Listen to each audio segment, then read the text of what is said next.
آج شعبان المعظم کی یکم تاریخ ہے۔ سبحان اللہ سبحان اللہ۔ کل ہمارے یہاں جنگ بازار میں سنی رضوی جامع مسجد میں حضور سیدنا محدث اعظم پاکستان علامہ ابو الفضل محمد سردار احمد صاحب قادری چشتی رحمت اللہ تعالی علیہ کا عرس پاک اختتام کو پہنچا۔ آج ہم اپنی اس محفل میں انہی کا ذکر خیر کریں گے۔ ہم نے انہیں تو نہیں دیکھا، لیکن جنہوں نے ان کو دیکھا ہے ہم نے انہیں دیکھا ہے۔ ہمارے قبلہ حضرت صاحب رحمت اللہ تعالی علیہ حضور محدث اعظم پاکستان کے یہاں فیصل آباد میں لائل پور میں پہلے شاگرد ہیں۔ نبی مکرم رسول محتشم جان کائنات صلی اللہ علیہ وسلم نے ہمیں قیامت کی ایک نشانی بتائی ہے۔ وہ نشانی یہ کہ آپ نے فرمایا کہ علم اٹھ جائے گا، اور فرمایا کہ علم کا اٹھنا جو ہے وہ ایسے نہیں کہ لوگ رات کو سوئیں گے اور صبح علم کی بات بھولے ہوئے ہوں گے۔ ایسے علم نہیں اٹھے گا، بلکہ علم کا اٹھنا وہ ایسے ہوگا کہ علماء اٹھتے جائیں گے۔ آپ نے ایک جملہ سنا ہوگا، موت العالم موت العالم۔ ایک عالم کی موت جہان کی موت، یعنی جیسے ایک عالم ربانی دنیا سے جاتا ہے، یہ جہان بھی اپنی شکستگی کی طرف آگے بڑھ جاتا ہے۔ علماء اٹھتے جائیں گے، یہ دنیا یہ جہان قیامت کے قریب ہوتا جائے گا۔ ایک قیامت کی نشانی رسول اللہ صلی اللہ علیہ وسلم نے ہم کو بتائی۔ سرکار نے فرمایا پھر لوگ کیا کریں گے؟ جب علماء ربانی دنیا سے چلتے جائیں گے جاتے جائیں گے تو پھر لوگ جاہلوں کو اپنا امام بنا لیں گے۔ پھر وہ کیا ہے؟ وہ خود بھی گمراہ ہے تو دوسروں کو بھی گمراہ کریں گے۔ اب ایک زمانہ تو رسول اللہ صلی اللہ علیہ وآلہ وسلم کا ہے، جسے خیر القرون فرمایا گیا۔ فرمایا خیر القرون کرنی ثم الذین یلونہم ثم الذین یلونہم۔ سب سے اچھا زمانہ وہ میرا زمانہ ہے، پھر اس کے بعد جو ان سے ملے ہوئے ہیں، پھر ان کے بعد جو ان سے ملے ہوئے ہیں، جنہیں ہم تابعین اور تبع تابعین کا زمانہ کہتے ہیں۔ کسی نے ایک روٹی بنانے والے سے، نان بائی سے روٹی کا ریٹ پوچھا تو اس نے کہا کہ جو تازی روٹی ہے وہ 5 روپے کی ہے، جو رات کی باسی روٹی ہے وہ 10 روپے کی ہے۔ اس نے کہا کہ بات تمہاری مجھے سمجھ نہیں آئی کہ جو تازی روٹی ہے مہنگی تو وہ ہونی چاہیے، یہ تازی روٹی 5 روپے کی اور باسی روٹی جو ہے وہ 10 روپے کی۔ اس نے کہا تم بات کو سمجھے نہیں، وہ جو رات کی باسی روٹی ہے وہ تازی روٹی کے مقابلے میں حضور کے زمانے کے زیادہ قریب ہے۔ سبحان اللہ سبحان اللہ، کیا بات ہے جی، کیا بات ہے، سبحان اللہ۔ حضور کے زمانے کے زیادہ قریب، لہذا جو اس میں برکت ہے یہ تازی روٹی میں اس سے کم برکت ہے، اگر کوئی سمجھنے والا سمجھے۔ اب یہ زمانہ آگے بڑھتا جا رہا ہے، بڑھتا جا رہا ہے، تو علماء ربانیین جو ہیں وہ اٹھتے چلے جا رہے ہیں، اور جو یادگار اسلاف ہستیاں ہیں وہ دنیا سے جاتی چلی جا رہی ہیں۔ اب آگے کا جو سلسلہ ہے، ہم اپنے زمانے کے اندر اس وقت اگر دیکھیں تو حالات بہت ابتر ہیں اور ابتر ہوتے چلے جا رہے ہیں۔ اب آگے پتہ نہیں کیا بننا ہے، ہماری نسلیں جو ہیں وہ کس قسم کے علماء کے ہاتھوں میں ہوں گی اور وہ ان کی کس قسم کی تربیت کریں گی۔ اب اس وقت ہی صورتحال کچھ اس قسم کی ہے کہ لوگوں کو بس ایسے معاملات کی طرف لگا دیا کہ جہاں آپس میں لڑائی جھگڑا ہو، جہاں جو ہے بس کھانے پینے کا سلسلہ چلتا رہے، اپنی جیب گرم ہوتی رہے، اور دنیا جو ہے وہ بے راہ روی کی طرف وہ جاتی چلی جا رہی ہے۔ اور اتنی کثیر تعداد میں علماء کے ہوتے ہوئے بھی عوام جو ہے ان کی اصلاح کرنے والا انہیں کوئی نظر نہیں آتا کہ وہ جائیں کہاں۔ یہ صورتحال۔ تو حضور سیدنا محدث اعظم پاکستان رحمت اللہ تعالی علیہ انہی یادگار اسلاف ہستیوں میں سے ایک ہستی ہیں، اور علماء ربانیین میں آپ کا ایک اعلیٰ مقام ہے۔ ہم نے تو قبلہ حضرت صاحب رحمت اللہ تعالی علیہ سے جب بھی آپ کا تذکرہ سنا، آپ کی آنکھوں کو ہم نے اشک بار پایا۔ اور ایک استاذ کا رنگ جو ہے وہ ایک شاگرد میں ہوتا ہے۔ ہم نے قبلہ حضرت صاحب رحمت اللہ تعالی علیہ کو دیکھ کر یہ اندازہ لگایا کہ شاگرد جب اس اعلیٰ مقام پر فائز ہے تو استاد کا مرتبہ اور مقام کیا ہوگا۔ قبلہ حضرت صاحب رحمت اللہ تعالی علیہ حضور محدث اعظم پاکستان علیہ رحمہ کا جب ذکر خیر فرمایا کرتے تھے تو آپ ایک بڑی پیارا ایک لفظ ان کے لیے استعمال کرتے تھے، میرے آقائے نعمت، میرے آقائے نعمت۔ جب کبھی ذکر خیر شروع ہونا، کوئی تذکرہ شروع ہونا تو ہم نے دیکھنا قبلہ حضرت صاحب کی آنکھوں میں آنسو ہیں۔ اور کئی ایسی عادات جو ہم نے قبلہ حضرت صاحب رحمت اللہ تعالی علیہ میں دیکھیں، وہ مبارک عادتیں تھیں جو حضرت سیدنا محدث اعظم پاکستان رحمت اللہ تعالی علیہ کی تھیں۔ حضور محدث اعظم پاکستان علیہ رحمہ آپ تصویر سے بڑی نفرت کیا کرتے تھے، اور تصویر دیکھنے سے بھی آپ بڑا بچا کرتے تھے۔ ہم نے قبلہ حضرت صاحب کو بھی دیکھا، نہ تو آپ تصویر کھنچوانا پسند کرتے تھے، نہ تصویر دیکھنا پسند کرتے تھے۔ وہ آپ نے حضور محدث اعظم پاکستان علیہ رحمہ کے تذکرہ پر ایک کتاب بھی لکھی ہے، جس میں کچھ وہ یادداشتیں جو کہ قبلہ حضرت صاحب کی حضور محدث اعظم پاکستان کے ساتھ ہیں ان کا ذکر فرمایا۔ ایک اور بھی ہے کہ حضور محدث اعظم پاکستان پر اعتراض کا جواب، کہ کچھ لوگ ان کے بارے میں اس قسم کے خیالات رکھتے ہیں کہ انہوں نے بھائی کو بھائی سے الگ کر دیا، انہوں نے امت میں تفریقہ ڈال دیا، انہوں نے جو ہے ایک گروپ بندی کر دی۔ اس طرح کے معاملات قبلہ حضرت صاحب نے بڑا دندان شکن جواب جو ہے اس کا لکھا ہے، اور وہ بھی قبلہ حضرت صاحب کی کتاب موجود ہے۔ تو قبلہ حضرت صاحب علیہ رحمہ نے اس کتاب کے اندر حضور محدث اعظم پاکستان کے تذکرے میں یہ بات لکھی کہ آپ اخبار بھی اس وجہ سے نہیں پڑھتے تھے کہ اس پہ تصویریں ہوتی تھیں، اور اگر آپ کو کوئی خبر دکھانا کوئی ضروری سمجھا بھی جاتا تو اخبار کو ایسے انداز سے لپیٹ کر آپ کے سامنے رکھا جاتا کہ تصویر جو ہے وہ آپ کے سامنے نہ آئے۔ قبلہ حضرت صاحب رحمت اللہ تعالی علیہ آپ اخبار پڑھنے کا شوق رکھتے تھے، اور آپ روزانہ اخبار کا مطالعہ، حالات حاضرہ سے کوئی آگاہی، سارے معاملات یہ ہونا چاہیے، یہ کوئی منع نہیں، لیکن یہ دیکھا کہ جب بھی آپ کے پاس اخبار لایا جاتا تو پہلے اخبار کے اندر جتنی تصویریں ان سب کے اوپر سیاہ ٹیپ لگتی، اور پھر قبلہ حضرت صاحب رحمت اللہ تعالی علیہ اس کتاب کا، اس اخبار کا مطالعہ فرمایا کرتے تھے۔ آپ کے طور طریقے، آپ کا اٹھنا بیٹھنا، آپ کے معاملات، ہر معاملے میں حضور محدث اعظم پاکستان رحمت اللہ تعالی علیہ کی جھلک نظر آتی ہے، اور یہ ہمارے لیے بڑا اعزاز ہے۔ ایک یہ ہمیں اس کی قدر نہیں ہے، یہ ہمارے لیے بڑا اعزاز ہے کہ وہ ہمارے ہاں ہمارے پاس ہی جلوہ فرما ہے۔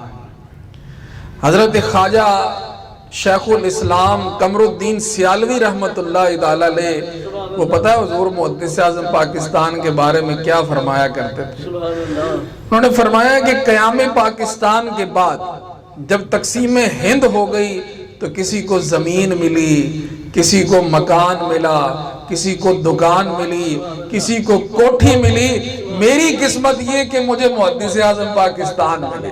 سبحان اللہ، واجبہ واجبہ، اس قسمت پہ ہم کیوں نہ ناز کریں؟ سبحان اللہ، یہ بے قدری ہے ہماری کہ ہم جو ہے وہ اپنے پاس جو ہے اتنے بڑے سرمائے کے ہوتے ہوئے بھی کبھی جو ہے ان کی بارگاہ میں نہیں گئے، کہ جن کے آگے بڑے رابطے، جن کی آگے بڑی باتیں۔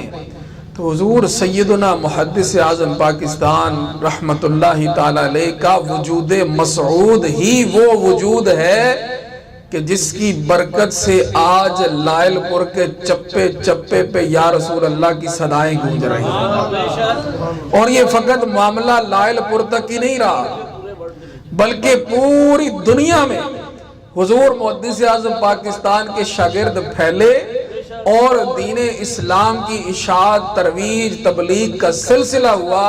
یہ حضور محدث اعظم پاکستان، اللہ رب العزت نے ان پہ اتنا کرم فرمایا اور ان کو یہ مقام اور یہ مرتبہ عطا فرمایا کہ بلا حضرت صاحب رحمت اللہ تعالی علیہ پہلے شاگرد ہیں۔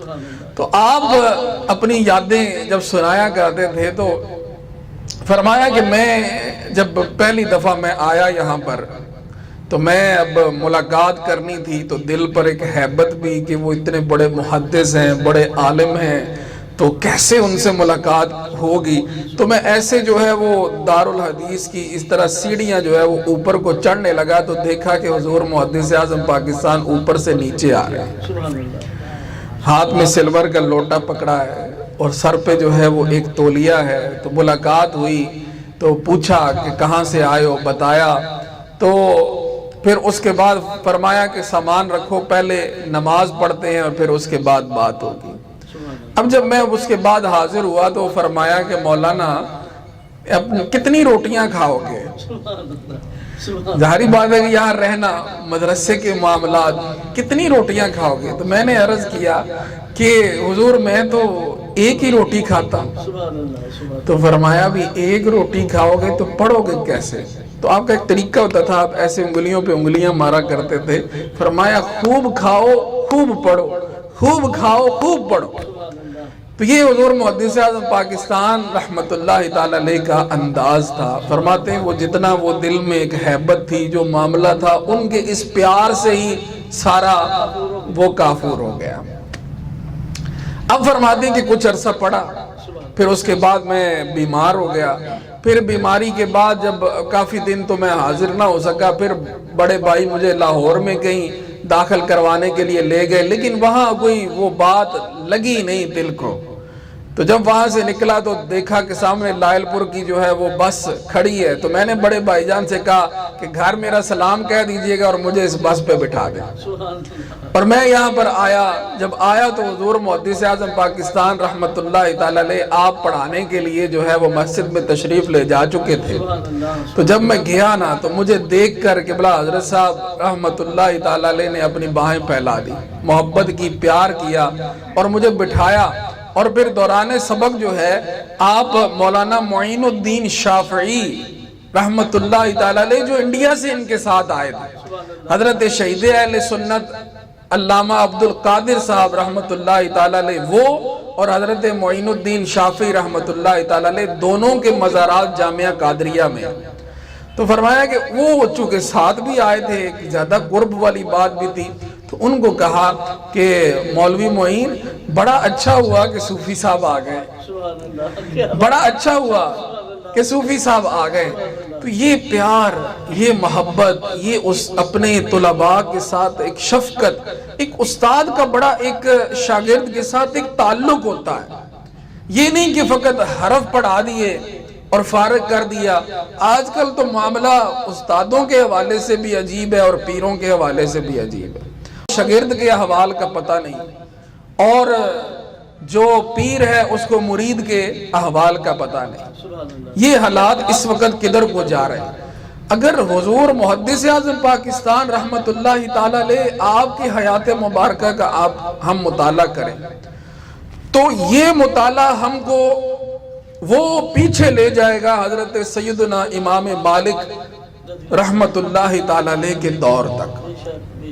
بے شک جب حدیث ادب سے کیسے پڑھائی جاتی تھی، جب حضور کے نام کا کیسے ادب کیا جاتا تھا، جب حضور علیہ الصلوۃ والسلام سے کیسے محبت کی جاتی تھی. تو یہ اسلاف کا ایک اب تو حرف رہ گئے ہیں، لیکن معنی جو ہے نا وہ مفقود ہوتا جا رہا ہے، معنی مفقود ہوتا جا رہا ہے. اب جو ہے وہ چرب زبانیاں زیادہ ہیں، لیکن یہ کہ اثر پذیری اس کی وہ بہت کم ہو گئی. رنگ رنگ کی باتیں، لیکن عوام پر اس کا کوئی اثر نہیں. لیکن یہ وہ بزرگان دین کی ہستیاں ہیں کہ جنہوں نے اپنے الفاظ کے ساتھ ساتھ اپنے کردار کی بھی حفاظت کی ہے، اور یہ انہوں نے کر کے دکھایا کہ حضور صلی اللہ علیہ وآلہ وسلم سے محبت کیسے کی جاتی ہے. تو علم جو ہے نا وہ کوئی اتنی بڑی بات نہیں، اگر علم کے ساتھ ادب نہ ہو تو کچھ بھی حاصل نہیں ہوتا. مدینہ منورہ میں بہت سے اساتذہ ہیں جو کہ حدیث پڑھاتے ہیں، مختلف نمازوں کے بعد وہاں پر حلقے لگ جاتے ہیں، قریب کے جو سپیکر ہیں وہ چلا دیے جاتے ہیں. کوئی استاد کوئی حدیث کی کتاب پڑھا رہا ہے، کوئی فقہ کی کتاب پڑھا رہا ہے، کوئی کچھ پڑھا رہا ہے. سلسلہ یہ ہوتا ہے بڑی بڑی کرسیاں لگی ہوئی ہیں وہاں پر، اور کرسیوں پہ وہ بیٹھتے ہیں، سارے طلباء نیچے بیٹھے ہوتے ہیں اور وہ پڑھاتے ہیں ان کو. یہ ایک ان کا طریقہ، وہاں پہ وہ حدیث پڑھاتے ہیں. اب معاملہ میں نے یہ دیکھا کہ ایک استاد ہے حدیث پڑھانے والے، اب وہ حدیث پڑھا رہے تھے، میں قضائے حاجت کے لیے وہاں سے گزر رہا تھا، تو تھوڑی دیر کے لیے تو وہاں میں رکا، لیکن میں پھر اپنے معاملے کے لیے وضو کے لیے جب میں نیچے طہارت خانے کی طرف چلا گیا تو ان کا بھی درس حدیث ختم ہوا. ان کا بھی درس حدیث جب ختم ہوا، خیر میں استنجا خانے سے جب باہر آ رہا تھا تو وہ استنجا خانے میں جا رہے تھے. اب میں نے یہ دیکھا، ہمارے ہاں تو الحمدللہ جو اساتذہ کے ساتھ پیار محبت، یہاں تو تم دین کی بات کرو لوگ تمہارے جوتے بھی اٹھانے کے لیے تیار ہو جاتے ہیں. وہ جنہوں نے حضور کا ادب لوگوں کو نہیں سکھایا تو لوگ ان کا ادب کیا کریں گے. اب وہ کیا ہے کہ کتاب مسلم شریف کی اسے بندے نے اٹھائی ہوئی ہے اور اپنا جبہ جو ہے وہ اس نے اتارا، وہ اس نے باتھ روم کے دروازے کے اوپر ایسے لٹکایا، اور وہ جو کتاب ہے حدیث کی کتاب وہ اس نے لیٹرین کے اوپر دیوار کے اوپر رکھی. یہ استاد ہے، وہ اس نے وہاں اوپر رکھی ہے، اور وہ طہارت کرنے کے لیے وہ استنجا خانے کے اندر گیا. یہ میں نے اپنی آنکھوں سے دیکھا ہے. اب وہ بات تو بڑی کرتے ہیں کہ ہم نے دین پھیلایا جی، ہم نے دین کی باتیں کی ہیں جی، ہم لوگوں کو حدیث پڑھا رہے ہیں، ہم جو ہے یہ کر رہے ہیں وہ کر رہے ہیں وہ کر رہے ہیں. اندر ادب والی بات یہ ہے، حضور محدث اعظم پاکستان حدیث کی کتاب کا کیسے ادب کیا کرتے تھے. آپ نے دیکھا کہ طالب علم جو ہیں وہ آپ نے حدیث پڑھائی، اب اس کے بعد یہ ہے کہ طالب علم جب جانے لگے تو دیکھا کہ ایک طالب علم جو ہے وہ حدیث کی کتاب کو ایسے لٹکا کر لے کے جا رہا ہے. تو اس کو بلایا اور اس کو پوچھا یہ تمہارے ہاتھ میں کیا ہے؟ اس نے کہا جی حدیث کی کتاب ہے. فرمایا حدیث کی کتاب کا یہ ادب ہے جیسے کوئی عام کتاب ہو؟ اگر حضور کی حدیث کا ادب نہیں کرو گے تو حضور کی محبت تم کو کبھی نہیں مل سکتی. یہ حضور سیدنا محدث اعظم پاکستان رحمت اللہ تعالی علیہ کا طریقہ کار تھا. آپ بیمار بھی ہو جاتے تھے نا، فرماتے تھے لوگ بیمار ہو جاتے ہیں، ڈاکٹروں کے پاس جاتے ہیں، دوائیاں کھاتے ہیں، یہ کرتے ہیں وہ کرتے ہیں، میں بیمار ہوتا ہوں میں حضور کی حدیث پڑھاتا ہوں، اللہ مجھے شفا دے دے. قبلہ حضرت صاحب فرمایا کرتے تھے کہ حضور محدث اعظم پاکستان کتنی طبیعت علیل ہو، جب حضور کی حدیث پڑھانا شروع کر دیتے تھے تو پتہ ہی نہیں چلتا تھا کہ جناب حضرت کی طبیعت خراب ہے. ایسی آواز بھی کھل جانی اور ایسا ولولہ، ایسا جوش، ایسا جذبہ اور ایسی محبت کے ساتھ حضور کی حدیث پڑھانا. اور پھر وہ جو ایک حدیث پڑھاتے ہوئے جو وہ سارا ایک نقشہ جب آنکھوں کے سامنے کھنچتا ہے تو کبھی طلباء کو کہنا کہ حضور صلی اللہ علیہ وآلہ وسلم یہاں روئے ہیں، صحابہ روئے ہیں، ہاں تو فرمانا کہ ذرا تم بھی رو دو. ہاں جب دیکھنا کہ کہیں مسکراہٹ کی بات آئی ہے، حضور نے تبسم فرمایا ہے تو کہنا ذرا تم بھی تبسم کر لو. یہ ایک جو اعلیٰ مقام اور مرتبہ ان کو ملا، یہ نبی مکرم صلی اللہ علیہ وآلہ وسلم کی حدیث کے ادب کی وجہ سے ملا ہے. اور قبلہ حضرت صاحب رحمت اللہ تعالی علیہ، آپ چونکہ ان کے اولین شاگردوں میں سے ہیں تو پھر ایک بڑا پیار بھی تھا، بڑی محبت بھی تھی. تو استاد کا جو ایک طالب علم سے، ایک شاگرد سے ایک رشتہ ہوتا ہے نا، وہ ایک اس کا ایک بہت ہی خوبصورت ایک جو نقشہ ہے نا، وہ مجھے قبلہ حضرت صاحب کا جو حضور محدث اعظم پاکستان رحمت اللہ تعالی علیہ سے تعلق ہے اس میں ملا ہے. آپ فرماتے ہیں کہ حضور محدث اعظم پاکستان علیہ رحمہ نے وہ ایک نلکا لگوانا تھا تو اس کے لیے مستری بلائے. اب وہ صبح کو کام کر رہے، بور کر رہے ہیں تو دوپہر کا وقت ہوا، کہا ابھی گرمی ہو گئی ہے زیادہ تو تم اب بھی ذرا چھٹی کر لو، آرام کرو، اور پھر تھوڑی دیر کے بعد جب سورج ڈھل جائے گا تو پھر آ جا باقی کام. اب جب وہ گئے تو قبلہ حضرت صاحب فرماتے ہیں کہ مجھے بلا لیا اور میرے بڑے بھائی کو بلا لیا. کہا کہ وہ جو یہ بور کر رہے تھے نلکے کے لیے تو وہ ذرا چھٹی پر گئے ہیں تو تھوڑا سا کام تم بھی کر دو. تو قبلہ حضرت صاحب فرماتے ہیں کہ آپ کی طبیعت شروع سے ہی ایسی نحیف سی اور ایسے ایک سلسلہ رہا، تو آپ فرماتے ہیں کہ ہم نے وہ تھوڑا سا ایسے کرنے کی ظاہری بات ہے کہ اس میں مہارت بھی نہیں ہے، تھوڑا سا ایسے ہاتھ لگا. کہا نہیں بس تم رہنے دو، وہ جن کا کام ہے وہی آ کے کریں گے، تم کو اصل میں اس لیے بلایا کہ تمہارے ہاتھ لگ جائیں گے تو پانی میٹھا نکل آئے گا. کیا بات ہے، کیا بات ہے، تمہارے ہاتھ لگ جائیں گے تو پانی میٹھا نکل آئے گا. آج تو استاد شاگرد کو پڑھاتا ہے نا تو وہ ساتھ یہ بھی خیال رکھتا ہے کہ کہیں شاگرد مجھ سے اوپر نہ نکل جائے، کہیں یہ مجھ سے اوپر نہ نکل جائے، کہیں یہ میرے سے مقابلہ نہ کرنا شروع کر دے. ایک وہ ہے کہ جنہوں نے اپنے شاگردوں کو یہ عظمتیں، یہ مقام اور یہ مرتبے دیے اور اتنا پیار کیا.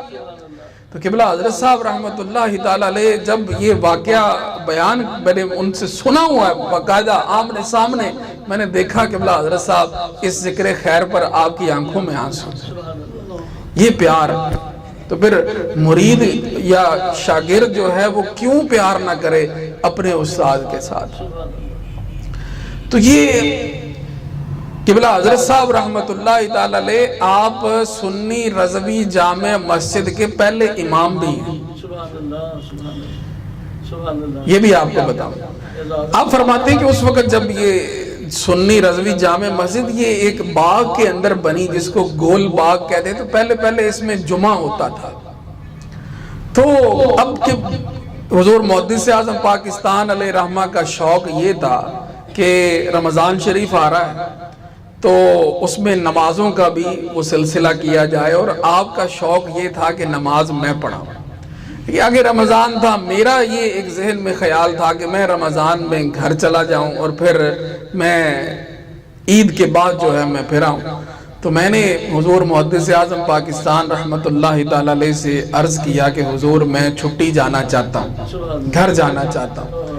تو فرمایا کہ اب جاؤ گے تو کب آؤ گے؟ تو میں نے عرض کیا کہ حضور میرا ارادہ یہی ہے کہ رمضان شریف میں گھر رہوں گا اور پھر اس کے بعد میں. تو فرمایا کہ دیکھو یہاں مسجد میں ہم یہ چاہ رہے ہیں کہ یکم رمضان المبارک سے 5 وقت کی نماز شروع کی جائے، اور ہماری خواہش یہ ہے کہ اس نماز کی امامت آپ کرائیں. اب آپ گھر چلے جائیں گے تو پھر ظاہری بات ہے ہمیں آپ کی جگہ کوئی اور امام یہاں پر تعینات کرنا پڑے گا. اب اس کے بعد جب آپ عید کے بعد واپس آؤ گے تو پھر ہمارے پاس کون سا ایسا جواز ہوگا کہ ہم وہ جو پہلے امام رکھا ہوا ہے اس کو فارغ کریں؟ تو پھر اس سے کیسے بات کریں گے؟ تو جب میں نے یہ حضرت فرماتے ہیں کہ میں نے یہ دیکھا کہ حضور اتنا یہ شوق رکھتے ہیں کہ میں یہاں پر نماز پڑھاؤں، تو میں نے پھر عرض کیا کہ حضور میں گھر نہیں جاتا، میں انشاءاللہ ادھر ہی رہوں گا. تو پھر حضور خوش ہو گئے اور وہی ایسے ہاتھ مارا تو فرمایا چمکو گے چمکو گے. تو یہ ان کی دعائیں بے شک یہ ان کا ایک فیضان ہے ان کا کہ جو ملا. بعد میں صحابہ کرام کے وہ ذکر کی کر رہا تھا, سرکار کے ذکر کی کر رہا تھا, اس کو چلیں پھر بعد میں انشاءاللہ ذکر کرتے ہیں آگے. تو اب یہ ہوا کہ اسی مسجد کے حوالے سے قبلہ حضرت صاحب رحمت اللہ تعالی علیہ آپ فرماتے ہیں کہ ایک دفعہ ہم بیٹھے تھے سارے, تو حضور محدث اعظم پاکستان علیہ رحمہ نے ہم سے کچھ مشورہ لیا.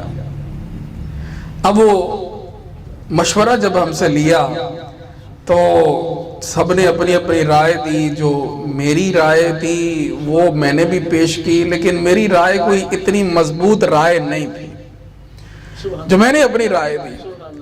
تو حضور محدث اعظم پاکستان نے جب میری رائے سنی نا تو آپ نے مجھے یہ فرمایا, اہل جنت سیدھے سادے, اہل جنت سیدھے سادے. یہ حضور محدث اعظم پاکستان نے تو ہمارے قبلہ حضرت صاحب کو فرمایا, یہ سرکار کی حدیث بھی ہے. حضور نے جنتیوں کی ایک نشانی یہ بتائی ہے کہ جو اہل الجنت بلہن, یہ حضور کی حدیث ہے.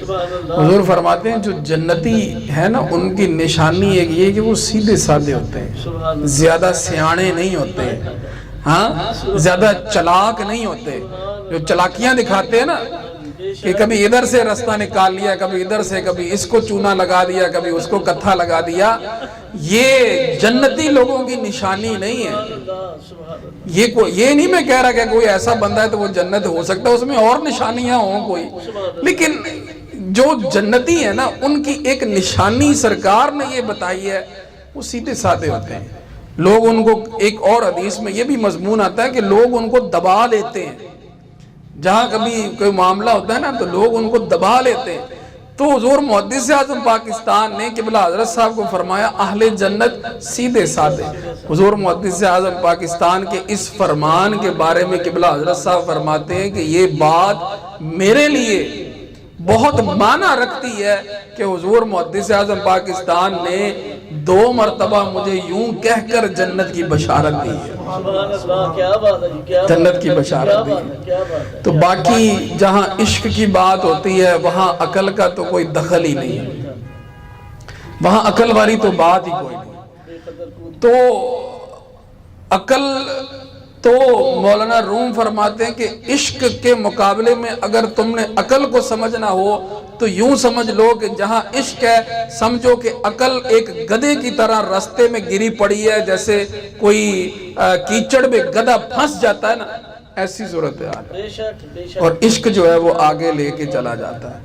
تو حضور محدث اعظم پاکستان علیہ رحمہ کے طرز عمل پر, آپ کے طریقہ کار پر ہمارے قبلہ حضرت صاحب ہمیشہ کاربند رہے. تو ایک تو ہے سرکار سے محبت کہ جب بھی حضور صلی اللہ علیہ وآلہ وسلم کا ذکر خیر ہو, حضور محدث اعظم پاکستان رحمت اللہ تعالی علیہ کی شہرت ہی اس حوالے سے ہے کہ حدیث جب آپ پڑھایا کرتے تھے تو عشق رسول میں ڈوب کر پڑھایا کرتے تھے. اور ساتھ ہی ساتھ صحابہ کرام سے بھی محبت, یہ اہل سنت کا شعار ہے, اہل سنت کا طریقہ ہے. قبلہ حضرت صاحب نے اپنی کتاب میں لکھا ہے کہ حضور محدث اعظم پاکستان رحمت اللہ تعالی علیہ آپ جب حدیث پڑھایا کرتے تو سند چلتی ہے نا, سند میں ایسے اوپر رابطے جب اوپر, تو جب کسی صحابی کا نام آتا تو حضور محدث اعظم پاکستان رحمت اللہ تعالی علیہ خود بھی رضی اللہ تعالی عنہ کہتے اور شاگرد کو بھی کہتے کہ یہاں رضی اللہ تعالی عنہ کہو. اور جب تک وہ رضی اللہ تعالی عنہ نہ کہتا آپ اس کو کہتے رہتے یہ پڑھو, پھر اس کے بعد آگے بڑھو. آگے نہیں بڑھنے دیتے تھے جب تک کہ صحابی کے نام کے ساتھ رضی اللہ تعالی عنہ نہ کہو. نعرہ تکبیر, نعرہ رسالت, ادب گاہیس زیر. حضور محدث اعظم پاکستان رحمت اللہ تعالی علیہ نے جہاں ہر صحابی کے نام کے ساتھ رضی اللہ تعالی عنہ کہا بھی اور کہلوایا بھی, یہ غالباً ان کو پتا تھا کہ آنے والے وقتوں میں شاید کچھ ایسے لوگ بھی آئیں گے کہ جو اس طرح کی باتیں کریں گے. آپ نے اپنا عقیدہ یہ بتا دیا بے شک بے شک. کہ میرا عقیدہ یہ ہے کہ حضور کا ہر صحابی رضی اللہ تعالی عنہ ہے. بے شک کیوں نہیں کیوں نہیں. اللہ ان سے راضی ہے اور یہی اہل سنت کا عقیدہ ہے. میں ایک اور چیز کے بارے میں کچھ تلاش کر رہا تھا. قبلہ حضرت صاحب رحمۃ اللہ تعالیٰ علیہ کی کتاب کے اندر ہی مجھے وہ واقعہ ایک مل گیا. آپ فرماتے ہیں کہ ملتان سے ایک رسالہ شائع ہوا جس میں حضرت سیدنا امیر معاویہ رضی اللہ تعالیٰ عنہ کے بارے میں کچھ غلط کمنٹ کیے گئے, کچھ غلط باتیں ان سے منسوب کر کے لکھی گئیں. ملتان سے وہ رسالہ شائع ہوا. اب رضائے مصطفیٰ والے حضرت علامہ ابو داؤد محمد صادق صاحب, انہوں نے وہ رسالہ جب پڑھا تو وہ رسالہ لے کر حضور محدث اعظم پاکستان رحمت اللہ تعالیٰ علیہ کے پاس آ گئے. اب ان کو دکھایا کہ جناب حضرت سیدنا امیر معاویہ رضی اللہ تعالیٰ عنہ کے بارے میں یہ باتیں لکھی گئی ہیں, تو آپ نے جو ہے فرمایا کہ اس کا جواب لکھو. اور قبلہ حضرت صاحب فرماتے ہیں کہ مجھے بلا لیا اور حضرت علامہ ابو داؤد محمد صادق صاحب دونوں کو آپ نے یہ حکم فرمایا کہ تم نے اس کا جواب لکھنا ہے. اور فرمایا کہ رات میں نا کچھ مطالعہ کروں گا, فلاں فلاں کتاب فلاں کتاب فلاں کتاب فلاں کتاب نکال کر وہ یہاں میرے پاس رکھ جاؤ, میں رات مطالعہ کر کے تو صبح تمہیں نشان لگا کے دوں گا, وہ تم نے لکھنا ہے. اب قبلہ حضرت صاحب فرماتے ہیں کہ ہم نے وہ کافی ساری کتابیں نکال کر حضور محدث اعظم پاکستان علیہ رحمہ کے سامنے رکھ دی. اگلی صبح جب ہم آئے تو آپ نے فرمایا کہ یہ میں نے نشان لگا دیے ہیں اور تم اب اس کے مطابق مضمون تیار کرو. تو کہتے کہ ہم نے جب دیکھا تو جا بجا کتابوں کے اوپر نشانات لگے ہوئے, تو ہم نے عرض کیا کہ حضور یہ اتنے نشان کس نے لگائے؟ فرمایا ساری رات میں مطالعہ کرتا رہا اور میں نے یہ کتابوں پر نشان لگائے ہیں. قبلہ حضرت صاحب رحمت اللہ تعالیٰ علیہ فرماتے ہیں کہ ہم نے وہ جتنے نشانات لگائے ہوئے تھے ان کو جمع کر کے جب مضمون تیار کیا تو 10 مقالے تیار ہو گئے. 10 مقالے تیار ہو گئے. اور پھر فرمایا کہ وہ اس کا ایک مضمون جو ہے وہ تو چھپا. بعد میں ایک ساتھی جو ہے وہ لے کر گئے مجھ سے, انہوں نے بتایا کہ کوئی فتاوی علویہ ہے اس میں وہ مضمون چھپا ہے, لیکن فرمایا کہ مجھے وہ فتاوی علویہ ملا نہیں, نہ وہ مضمون ملا. لیکن قبلہ حضرت صاحب نے یہ بتا دیا کہ امیر معاویہ رضی اللہ تعالیٰ عنہ کے دفاع میں 10 مقالے جو ہیں وہ تو حضور محدث اعظم پاکستان رحمت اللہ تعالیٰ علیہ نے تسوید کروا دیے تھے. یہ بتایا. اب یہ بڑا معاملہ ہوتا ہے کہ کبھی نا ساتھی محبت میں ایسے کوئی چیز لے جاتے ہیں کہ جی یہ ہم کو دیں ذرا ہم نے پڑھنی ہے, بعد میں وہ واپس نہیں کرتے اور پھر بھول بھی جاتا ہے بندہ کہ کس کو دیے تھے. پھر وہ یا وہ اس کو دیے ہیں تو وہ کہیں گم کر دیتا ہے. قبلہ حضرت صاحب رحمت اللہ تعالیٰ علیہ نے دلائل الخیرات شریف پر مجھے باقاعدہ تحریر کر کے اجازت نامہ جو ہے نا وہ لکھ کر دیا تھا دلائل الخیرات شریف پہ. اب وہ میرے پاس یہاں موجود تھا, وہ کوئی محبت والا وہ یہاں سے اٹھا کر لے گیا. اب وہ مجھے نہیں پتا, نہ مجھے یاد ہے کہ کس کے پاس ہے, وہ چیز مجھ سے گم ہو گئی. میں ایک دن قبلہ حضرت صاحب کے بارے میں ان کا پڑھ رہا تھا تو انہوں نے بھی یہ بات لکھی کہ حضور کوٹلی شریف والی سرکار حضور قبلہ عالم رحمت اللہ تعالیٰ علیہ نے دلائل الخیرات شریف پر مجھے اجازت لکھ کر دی تھی, لیکن وہ ان کا بھی کوئی ساتھی لے گیا اور وہ پھر ان کو بھی وہ دوبارہ نہ مل سکی. تو اس طرح کے معاملات ہوتے ہیں, چیزیں گم ہو جاتی ہیں, لیکن ایک چیز تو فائنل ہو گئی نا کہ سیدنا امیر معاویہ رضی اللہ تعالیٰ عنہ کے بارے میں حضور محدث اعظم پاکستان رحمت اللہ تعالیٰ علیہ کا عقیدہ کیا ہے. اور اتنی بڑی شخصیت ان کا عقیدہ کیا ہے, اور پھر جو حضور محدث اعظم پاکستان رحمت اللہ تعالیٰ علیہ کا عقیدہ ہے وہی بھی عین ہی قبلہ حضرت صاحب رحمت اللہ تعالیٰ علیہ کا عقیدہ ہے. بے شک کوئی بھی معاملہ ہو. پیچھے ایک معاملہ چلا تھا, اس میں کچھ باتیں ہوئی. جب حضور محدث اعظم پاکستان رحمت اللہ تعالی علیہ کی تحریر قبلہ حضرت صاحب تک پہنچی, آپ نے فرمایا ساری تحقیقیں ایک طرف رکھ دو, میرا عقیدہ وہی ہے جو حضور محدث اعظم پاکستان رحمت اللہ تعالی علیہ کا عقیدہ ہے. سبحان اللہ سبحان اللہ سبحان اللہ. لوگ یہ کہتے ہیں, اب باتیں ہو رہی ہیں, وہ کہتے ہیں کہ سیدنا امیر معاویہ رضی اللہ تعالیٰ عنہ کے بارے میں اہل سنت کا عقیدہ کف لسان والا ہے. یہ 10 مقالے کف لسان ہے. یہ تو بتاؤ کف لسان ہوتا کیا ہے؟ یہ کس نے بات کی ہے کہ حضرت سیدنا امیر معاویہ کے بارے میں ہمارا عقیدہ کف لسان والا ہے؟ ہمارا کوئی عقیدہ کف لسان والا نہیں ہے. کف لسان کا مطلب کیا ہے؟ مطلب یہ کہ بات گڑبڑ ہے لیکن منہ بند کیا ہے, یہ ہے اس کا مطلب. 10 مقالے حضور محدث اعظم پاکستان نے لکھوا دیے, کیا اب بھی کہہ رہے ہو کہ یہ کف لسان ہے؟ حضرت سیدنا عبداللہ ابن مبارک رضی اللہ تعالیٰ عنہ سے کسی نے پوچھا, یہ سوال کیا کہ حضرت امیر معاویہ افضل ہیں یا عمر بن عبدالعزیز افضل ہے؟ حضرت سیدنا عمر بن عبدالعزیز, کیا ان کی جلالت شان ہے کہ ان کے دور کو خلافت راشدہ میں بھی تصور کیا جاتا ہے. پوچھا گیا حضرت سیدنا عبداللہ ابن مبارک کو, اگر یہ آج کر کے مولویوں والی باتیں ہوتی نا, جو یہ کہیں کہ کف لسان, تو عبداللہ ابن مبارک بھی یہ بات کہتے ہیں جی کف لسان ہے, میں نے تو کف لسان کیا. لیکن سیدنا عبداللہ ابن مبارک رضی اللہ تعالیٰ نے کیا بات ارشاد فرمائی؟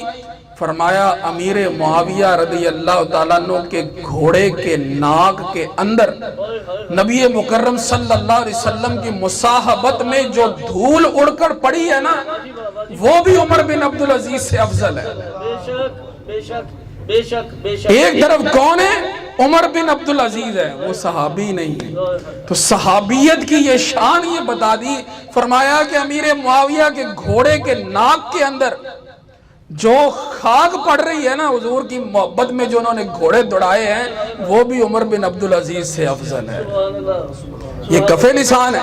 یہ کون باتیں کر رہا ہے سنیوں میں آگے کہ جناب یہ کف لسان ہمارا عقیدہ؟ ہمارا کوئی عقیدہ حضور کے صحابی کے بارے میں کف لسان والا نہیں. ہم کیا کف لسان کریں گے جب رب کریم نے خود فرما دیا کلن وعد اللہ الحسنہ, ہم نے سبھی کے لیے حسنہ کا وعدہ فرمایا ہے.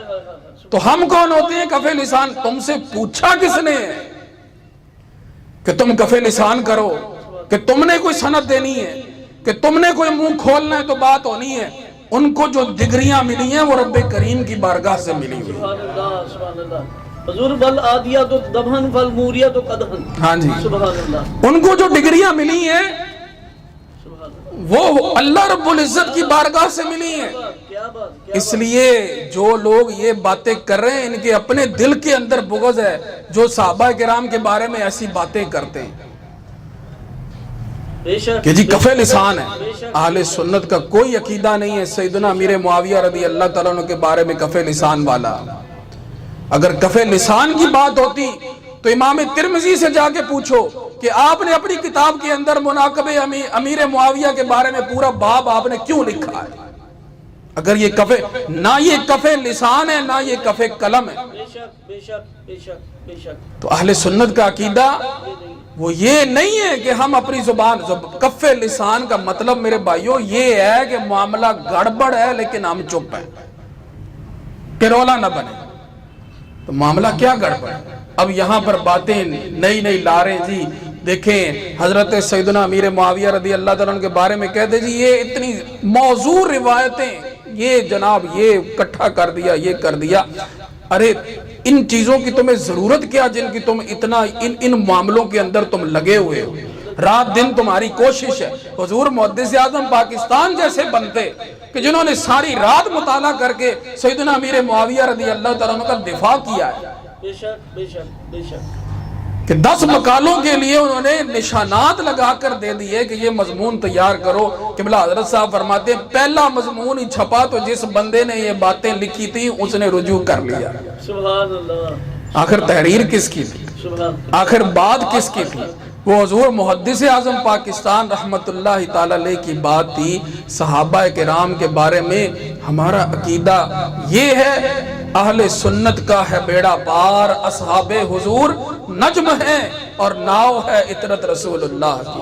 سبحان اللہ، بے شک بے شک بے شک۔ اس لیے یہ اب موضوع روایتوں کی باتیں آپ کریں تو سیدنا علی رضی اللہ تعالیٰ عنہ کے بارے میں کتنی موضوع روایتیں ہیں، سبحان اللہ۔ یہ آپ پھر علامہ ذہبی سے ہی پوچھ لیں، وہی آپ کو بتا دیں گے، ادھر بھی ہیں ادھر بھی ہیں۔ لیکن ان ساری باتوں کو تم ایک طرف رکھو، قرآن کی ایک آیت ہے کُلًّا وعد اللہ الحسنیٰ، اس کا بھی تم مقابلہ نہیں کر سکتے۔ بے شک بے شک۔ لہٰذا یہ جو اپنی محنت اس طرف لگا رہے ہیں نا، یہ کل بروز قیامت آقا کریم صلی اللہ علیہ وآلہ وسلم کو کیا جواب دیں گے؟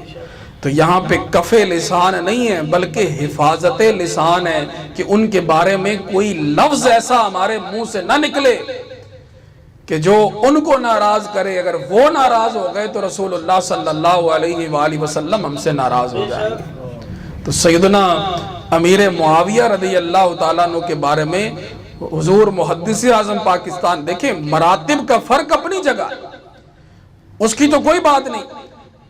اب میں آپ کو ایک مثال سے ہی چلے سمجھا دیتا ہوں، کچھ ساتھ میں ایک دعوت بھی ہو جائے گی۔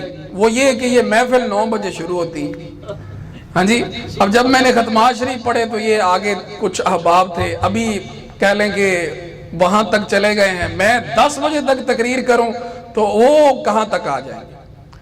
تو اب مراتب کا تو فرق ہے۔ جو درود پاک میں شامل ہوئے، جنہوں نے ختمات شریف جو ہے وہ پڑھے، پھر انہوں نے دعا میں شمولیت کی ہے، پھر اس کے بعد اب جو آخر پہ آنے والا ہے اس کے مرتبے میں، اس کے ثواب میں اور ان کے ثواب میں کچھ فرق تو ہے، مرتبے میں فرق تو ہے، لیکن یہ تو نہیں کہا جا سکتا کہ وہ مغفرت یافتہ نہیں ہے۔ آئیے آپ کو حضور کی حدیث سنائیں۔ سرکار فرماتے ہیں کہ اللہ کے فرشتے دنیا کے اندر جہاں ذکر کی محافل ہوتی ہیں، جہاں اللہ کو یاد کیا جاتا ہے، جہاں درود کی محفلیں ہوتی ہیں، تو وہ فرشتے جو ہیں وہ آ کر اپنے پروں سے ان کو ڈھانپ لیتے ہیں، اور اللہ رب العزت کی بارگاہ میں جب وہ واپس جاتے ہیں تو اللہ رب العزت کی بارگاہ میں عرض کرتے ہیں، رب کریم ان سے پوچھتا ہے میرے بندے مجھ سے کیا مانگ رہے تھے؟ تو عرض کرتے ہیں کہ مولا وہ تجھ سے جنت مانگ رہے تھے۔ اللہ فرماتا ہے فرشتوں گواہ ہو جاؤ، میں نے ساروں کو جنتی بنا دیا۔ کیا بات ہے۔ اللہ پوچھتا ہے کہ وہ کس چیز سے پناہ مانگ رہے تھے؟ تو فرشتے عرض کرتے ہیں مولا وہ جہنم سے پناہ مانگ رہے تھے۔ تو اللہ فرماتا ہے فرشتوں گواہ ہو جاؤ، ساروں کو جہنم سے آزاد کر دیا۔ اب وہ فرشتے عرض کرتے ہیں مولا وہ ایک بندہ وہ کوئی محفل میں تو نہیں آیا تھا، وہ تو اپنے کسی کام سے آیا، تو وہ وہاں پہ بیٹھ گیا، ہاں تو مولا کیا اس کے لیے بھی یہی والی بات ہے؟ تو اللہ رب العزت کی بارگاہ سے یہ فرمان ہوتا ہے ہم قوم لا یشکا بہم جلیسہم، یہ ایسی قوم ہے کہ ان کے پاس بیٹھنے والا بھی محروم نہیں ہے۔ سبحان اللہ، بے شک بے شک۔ تو یہ آپ کو بات سمجھ میں آ گئی کہ حضور کے ایک صحابہ وہ ہیں کہ جو فتح مکہ سے پہلے کے، جنہوں نے ابتدائی زمانہ دیکھا، جو پہلے اولین مسلمانوں میں سے ہیں، ان کی باتیں تو اور ہیں۔ اب جو فتح مکہ کے بعد آئے ہیں، جنہوں نے حضور کی مصاحبت جو ہے کچھ ایسے بھی ہیں کہ بہت تھوڑی پائی ہے، لیکن وہ بھی حضور کے صحابی ہیں، وہ بھی ان کا مقام اور مرتبہ بھی وہ ہے کہ دنیا بھر کی ولایت ایک پلڑے میں رکھ دو، کسی صحابی کی صحابیت کے مرتبے تک نہیں پہنچ سکتے۔ حضور کی بارگاہ میں ایک صاحب آئے، اسلام قبول کیا، واپس جانے لگے، اونٹنی پہ سوار ہونے لگے، اپنی اونٹنی سے نیچے گر گئے، گردن کی ہڈی ٹوٹ گئی، وہی انتقال ہو گیا۔ نہ نماز پڑھی، نہ روزہ رکھا، نہ جہاد کیا۔ آقا کریم صلی اللہ علیہ وآلہ وسلم نے فرمایا عامل قلیلا و اجر کثیرا، صرف لا الہ الا اللہ پڑھا ہے اور میرے چہرے کی زیارت کی ہے، دنیا بھر کے ولیوں کتبوں سے یہی افضل ہو گئے۔ فرمایا عمل تھوڑا کیا ہے